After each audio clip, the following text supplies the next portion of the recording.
सुबह उठने के साथ ही ना हम सारी औरतों का ना एक ही मसला होता है कि दिन भर के इतने सारे कामों का एक ना ख़त्म होने वाला सिलसिला, उसको किस तरह से मैनेज किया जाए।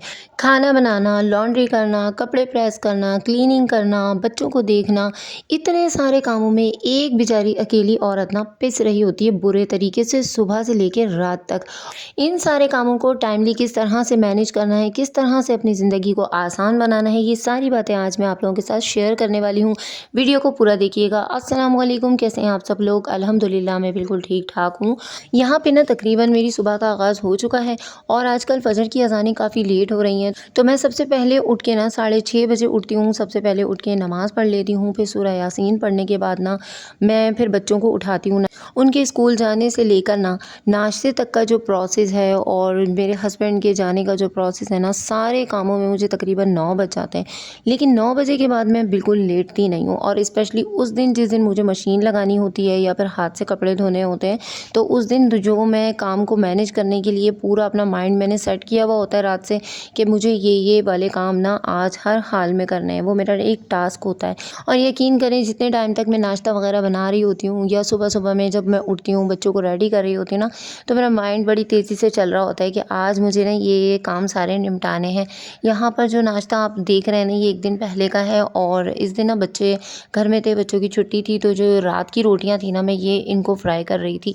और रात की रोटियाँ भी ना मैं बिल्कुल भी बूर वगैरह में नहीं डालती हूँ, बल्कि ऐसा करती हूँ कि उनको ना हल्का-हल्का सा पानी लगाकर ना तल लेती हूँ।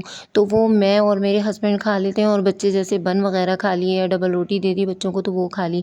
और जिस दिन मुझे स्पेशली जिस दिन मुझे लॉन्ड्री करनी होती है या कपड़े धोने होते हैं हाथ से, उस दिन मैं बिल्कुल भी सुबह का टाइम वेस्ट नहीं करती। अगर बच्चों की छुट्टी है तो मैं वक़्त से पहले उठ जाऊँगी और कपड़े धोने की कोशिश कर लूँगी कि हाँ भाई, अभी इतनी देर में बच्चे उठेंगे और इतनी देर में मैं अपने कपड़ों से फ़ारिग हो जाती हूँ। लेकिन अगर बच्चे स्कूल भी गए हैं और मेरे पास कोई काम भी नहीं है ना करने के लिए, तो तब भी यकीन करें मैं नहीं लेटती, बल्कि मैं कोशिश ये करती हूँ कि मैं तकरीबन 12 बजे से पहले-पहले ना सारे कपड़ों से और घर के जो खाने पकाने का काम है ना, उससे फ़ारिग हो जाऊँ। तो ये 2 काम मैं एक साथ कर रही होती हूँ। इधर बहुत ही आसान सा कोई सालन चढ़ा देती हूँ और इधर मैं कपड़े धोना स्टार्ट कर देती हूँ।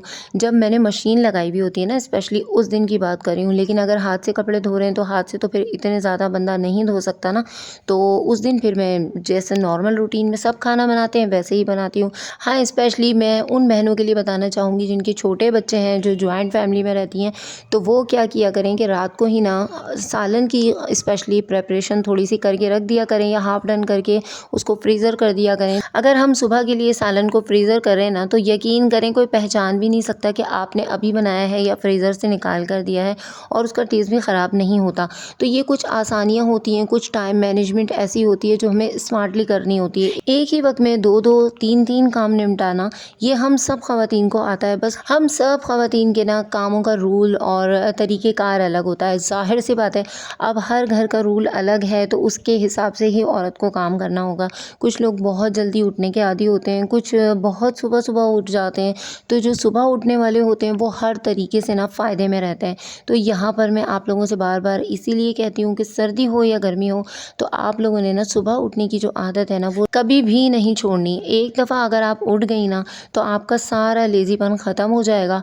अच्छा, एक चीज़ मैं आप लोगों के साथ बार-बार शेयर करती हूँ और वो ये कि जब आप रूम से निकलें ना, तो अपने रूम को इतना क्लीन करके निकला करें कि जब आप घर के कामों से थक जाएँ और कुछ देर बैठने के लिए किसी कोने की तलाश में हों या अपने रूम के लिए आप आएँ, रूम में बैठें, तो फिर ऐसा हो कि आपको ना रूम देखकर बिल्कुल भी थकन का एहसास ना हो, बल्कि आपको काफ़ी फ्रेशनेस हो रही हो।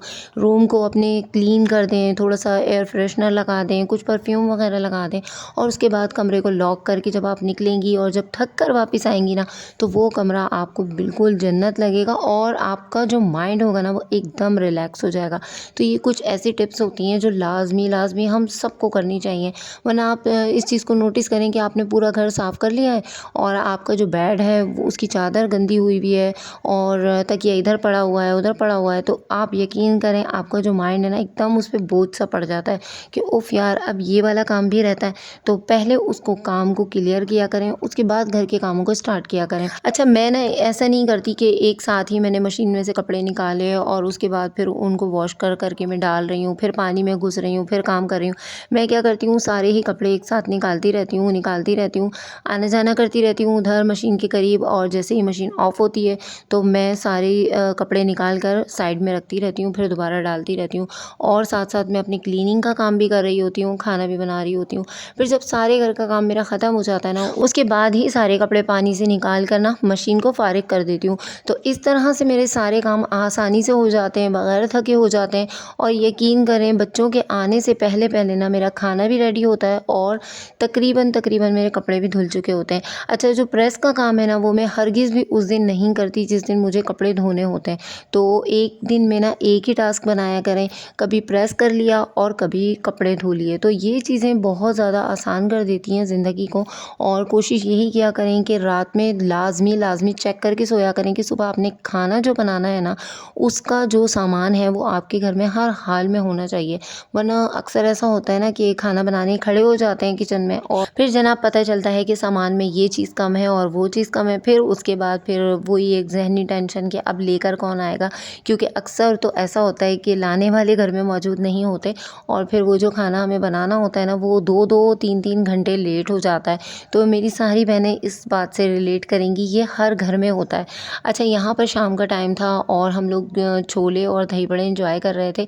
तो मैंने छोटा सा क्लिप लिया अपनी बहनों के लिए कि भाई मैं आप लोगों को बताऊं कि मेरे 2 ही बेटे हैं, और मैं उन लोगों के साथ ना कोशिश करती हूँ कि शाम का जो टाइम होता है ना, वो मैं उन लोगों के साथ स्पेंड करूँ। उसके बाद जब वो ट्यूशन वगैरह चले जाते हैं तो फिर मैं अपने वीडियो काम भी कर लेती हूँ, वरना तो जब वो स्कूल में होते हैं ना, तो तब मैं उस दिन करती हूँ। तो ये सेम की फली मैंने रात को मंगवाई थी, और रात को ही इसको काट कर ना मैं फ्रिज में रख देती हूँ, लेकिन उसको धोती नहीं हूँ। धोती उस वक्त हूँ जब मुझे इसको बनाना होता है। तो यहाँ पर अभी मैं बना रही हूँ सेम की फली। अगर आप लोगों को ये वाली रेसिपी देखनी हो या बनानी हो तो लाज़मी इसको आप लोग ट्राई कीजिएगा। अगर आप लोगों के घर में भी सेम की फली बनती है तो बहुत मज़े की बनती है, लेकिन मैंने ये यूट्यूब से देखकर बनाई थी, तो मैंने सोचा कि आप लोगों के साथ ना ये न्यू रेसिपी मैं ट्राई करती हूँ। फर्स्ट टाइम मैंने इस तरह से बनाई और बहुत अच्छी बनी थी। तो बस मैंने थोड़ा सा ना ऑयल गरम किया, उसके अंदर मैंने जो मेथी दाना होता है ना, थोड़ा सा वो डाल दिया था शुरू में, और उसके बाद फिर साबुत मिर्ची डाल दी थी, लहसुन थोड़ा सा मैंने कट करके डाला था, सिर्फ 2 जवे लिए थे, और हरी मिर्चें और प्याज। ये सब चीज़ें जब थोड़ी थोड़ी सी ना ब्राउन ब्राउन सी हो गई थी ना, तो उसके बाद वही हमारे जो बेसिक से मसाले होते हैं वो डाले थे, और इनको अच्छे से मैंने भून लिया था। भूनने का जो तरीक़ेकार होता है वो सारे ही सालनों का तकरीबन सेम होता है। उसके बाद फिर इसमें टमाटर ऐड किए, टमाटर डालने के बाद फिर वही आलू और सेम की फली डाल दी थी, और तकरीबन ये बहुत झटपट बन जाती है, और इतनी अच्छी और इतनी चटपटी बनी थी। तो मुझे नहीं पता ये किसकी रेसिपी है, लेकिन मैंने बस यूट्यूब से देखी थी। और उसके बाद आटा जो मैंने तकरीबन 20 मिनट पहले ही गूँध लिया था, उसको थोड़ी देर के लिए मैंने रेस्ट पर रख दिया था। तो बस फिर इसको भी मैंने कटोरे में निकाला, और मेरी वो बहनें जो मेरे व्लॉग देखती हैं उनको इस चीज़ का बहुत अच्छे से पता होगा कि जब मैं सालन बना रही होती हूँ ना, तो रोटी तो मैं तब ही बना देती हूँ। और ये टाइम को बचाने का, सेव करने का ना बहुत बेस्ट तरीका है कि जब आपका सालन रेडी हो रहा हो ना और आपको किचन में काम हो, तो आप सबसे पहले अपनी रोटियां बना कर ना उसको अच्छे से कागज़ में लपेट कर रख दें, तो 2 से 3 घंटे आपकी रोटियां ना बिल्कुल फ्रेश रहती हैं। और कोशिश ये किया करें कि जब रोटियों का धुआं निकल रहा हो ना, उस वक्त आपने उनको लपेटना नहीं है। जब सारी ही रोटियां एक साथ बन जाए ना, उसके बाद फिर आप उसको अच्छे तरीके से ना 1 से 2 कागज़ में लपेट दें, और उसके बाद फिर रुमाल ऊपर से लपेट दें। तो यकीन करें 2 से 3 घंटे ना आपकी रोटियां बिल्कुल फ्रेश रहेंगी। अच्छा, यहाँ पर चेक करें कि जितनी देर में मेरा सालन डन हुआ ना, इतनी ही देर में मेरी रोटियां भी बन गई थी और मैंने बर्तन भी धो लिए थे। अगर हम पूरा दिन बेतरतीबी से काम करते ही रहेंगे और रात तक कामों में ही लगे रहेंगे ना, तो यकीन करें रात के जो एंड में ना हम लोगों ने बिल्कुल थक जाना है, और जो बेतरतीबी की वजह से जो हमारे मेन काम होते हैं ना, अक्सर वो तो रह जाते हैं, और हम फजूल के जितने भी काम होते हैं ना वो सारे के सारे कर लेते हैं, जिसकी हमें अभी कोई ज़रूरत नहीं होती। तो कोशिश यही किया करें कि अपने कामों को ना डिवाइड कर लिया करें। कुछ काम ऐसे सोच के रखा करें जो आपने लाजमी सुबह उठ के करने हैं, तो उसके अंदर आप बिल्कुल कंप्रोमाइज़ ना करें। जो भी हो पहले आपने वही काम करने हैं जो आपके माइंड पे ना बहुत बड़ा बोझ बने हुए हैं। तो इस तरह से ज़िंदगी को आसान बनाएं कि घर के कामों को भी खुशी खुशी करें और मौसम को भी इंजॉय करें। ये ना करें कि हाय सर्दी, बहुत सर्दी हो रही है, भाई कौन निकले। भाई सर्दी हम इंसानों के लिए ही आई है, और उसको इंजॉय करना सीखें।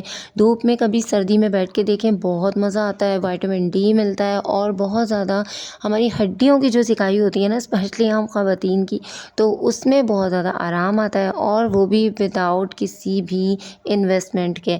तो भाई ये जो सर्दियों की सौगात है ना सेम की फली, ये बहुत मज़े की बनी हुई है और ये लाज़मी आप लोगों ने ट्राई करना है। ये सर्दियों में ही आती है, वैसे गर्मियों में पता नहीं आती है या नहीं आती, लेकिन मैं अक्सर इसको सर्दी में ही बनाती हूँ और बहुत अच्छी बनती है। तो भाई यहाँ पर वीडियो का एंड करते हैं। अगर आपको वीडियो थोड़ी सी भी पसंद आए तो प्लीज़ लाइक कीजिएगा, सब्सक्राइब कीजिएगा, मुझे दुआओं में याद रखिएगा, अपना बहुत ज़्यादा ख्याल रखिएगा। अल्लाह हाफ़िज़।